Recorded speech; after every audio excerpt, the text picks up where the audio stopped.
আপনার সামনে বিচারের প্রথম পয়েন্টে কয়জন? আরো জোরে বলেন।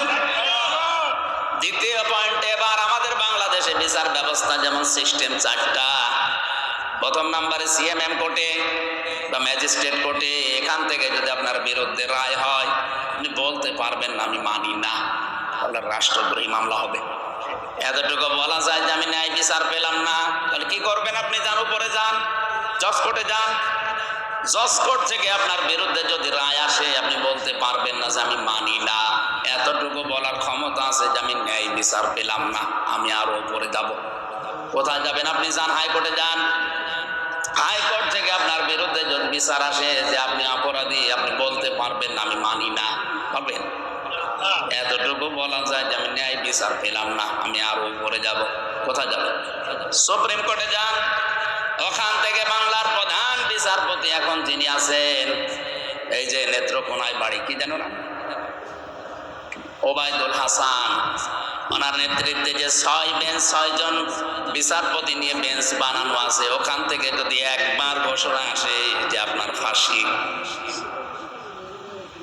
এখন যদি বলেন রায় আমি মানি না, শুধু আপনি না, এই দেশের 18 কোটি মানুষ ওবায়দুল হাসানের এই রায় মেনে নিতে বাধ্য, কারণ ওনার উপরে আর বিচারপতি। বলেন বলেন।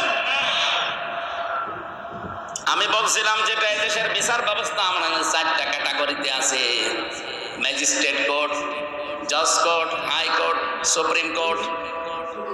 আল্লাহ রাব্বুল আলামিন সর্বপ্রথম আপনাকে বিচার ব্যবস্থায় ডাকবে, একা একা বল 5টা প্রশ্ন জিজ্ঞাসা করবে।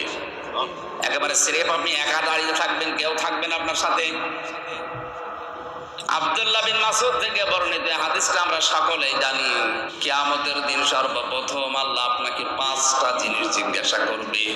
মা তাযালু বাদামা বানি আদম আবদি ইয়াউমাল কিয়ামাতি হাত্তা ইসালান 50 আন উমরিহি ফিমা আফনা ওয়া আন শাবাবিহি ফিমা আবলা ওয়া মালিহি বিনাইনা ইকতাসাবাহু ওয়া ফিমা আনফাকাহু ওয়া আন ইলমিহি মাযা আমিলা ফিহি মুত্তাফাকুন আলাইহি।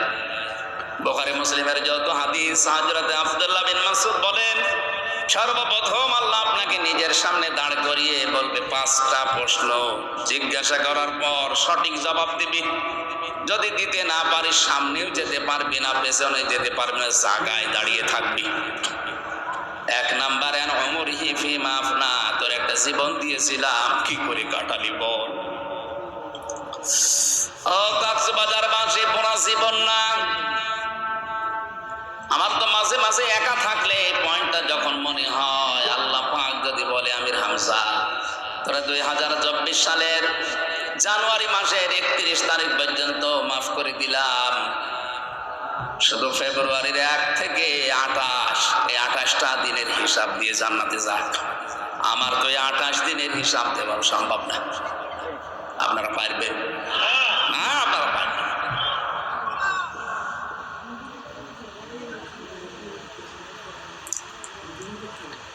হিসাবে শব্দটা শুধু সারা জীবন শুনিয়ে আসলাম, কোনোদিন মুখোমুখি হয়নি। দুদুকে ধরলেই যদি হিসাব চায় মানুষ পাগলের মতো হয়ে যায়। তাও তো দুদুকের হিসাবে এদিক ওদিকে ফাঁক ফোকর আছে, উল্টাপাল্টা করা যায়। মহান আল্লাহ যদি কাউকে হিসাবের কাঠগড়ায় দাঁড় করায়, বাঁচা তো দূরের কথা, সামনে পেছনে যাওয়ার কায়দা থাকবে না। কারণ দুনিয়ার কোন মানুষ যদি বিচার করে এর সাক্ষী লাগে, কি লাগে? কিন্তু আল্লাহর বিচার ব্যবস্থা পুরা উল্টা। আল্লাহ পাক বলেন, ইয়ারাফুল মুজরিমুনা বিসিমাহুম ফায়ুখাযু বিন নাওয়াসি ওয়াল আকদাম ফাবিআইয়ি আলাই রাব্বিকুমা তুকাযযিবান। দুনিয়ার মানুষ সাক্ষীর উপরে ভর করে রায় দেয়, বিচারপতি যারা, জজ যারা। আমার আল্লাহর বিচার ব্যবস্থা পুরা উল্টা, সিস্টেম আলাদা। ওনার বিচার ব্যবস্থায় কোনো সাক্ষী লাগবে না, আপনার শরীরের ভেতরে সাক্ষী ফুটে উঠবে। এদের তাফসিরে আমি 10 প্রকার মানুষের নাম পেয়েছি। অনেক মানুষের চেহারা কুকুরের মতো হয়ে যাবে, কারো চেহারা শুকুরের মতো হয়ে যাবে, কারো চেহারা হবে সাপের মতো, যে সেই ধরনের অপরাধ দুনিয়ায় করতো তার চেহারার ভেতরে ওইটা ভেসে উঠবে। কিয়ামতে কোটি কোটি মানুষেরা দিকে বসবে দুনিয়ায় এই কাজেরই ছিল। আল্লাহ মানুষের চুল ধরে আর পা ধরে টানবে। ছোটবেলায় দেখি বাচ্চারা ঘুম আসতে যাদের চায় না, অনেককে আনন্দ দেওয়ার জন্য দুই হাত ধরে ওইদিকে, দুই পা ধরে এইদিকে দৌলে দৌলে এরকম করে না? কিয়ামতে ফেরেশতারা চুল ধরবে একদিকে, পা ধরবে আর একদিকে, দৌলে দৌলে এক দৌলে দেবে জাহান্নামে। বাংলার মুসলমানেরা একটু খেয়াল করেন, কিয়ামতে তাহলে সর্বপ্রথম আপনাকে আল্লাহ ডাক দিচ্ছেন একা। জীবনের হিসাব তো মিলাতে পারলাম না, দ্বিতীয় নম্বরে বলবে যৌবন কাল কি করে কাটালি বল। আরে ভাই, সারা জীবনের ভেতরে যৌবন আছে না নেই? আলাদা করে যৌবনের কথা কেন বলা লাগবে?